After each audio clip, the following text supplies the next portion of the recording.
এতদিন হয়ে গেল, মেয়েটার কোনো খবর নেই। কোথায় আছে, কেমন আছে, কি করছে, আমরা কেউ কিচ্ছু জানি না।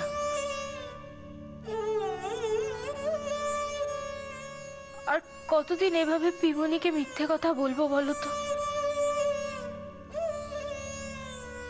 তুমি আমাকে ক্ষমা করে দিও। এছাড়া আমার কাছে আর কোনো উপায় ছিল না।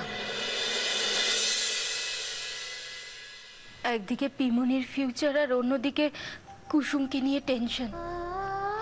আমি কাকে ছেড়ে কাকে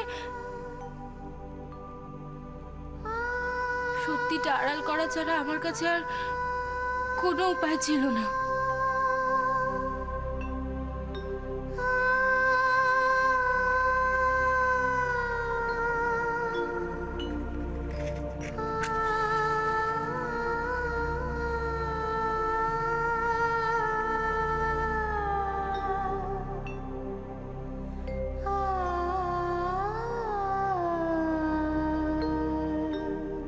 যেখানেই থাক যেন সুস্থ থাকে। ওর যদি কিছু হয়ে যায় আমি পিমনিকে কি জবাব দেব বলো তো? আমি জানতে চাই না যে এগুলো কি জন্য হয়েছে, কার জন্য হয়েছে। শুধু এটুকু চাই কুসুম যেন ভালোই ভালো এখানে ফিরে আসে, আর কোনো অঘটন যেন কুসুম আর কিশোরকে আলাদা করতে না পারে।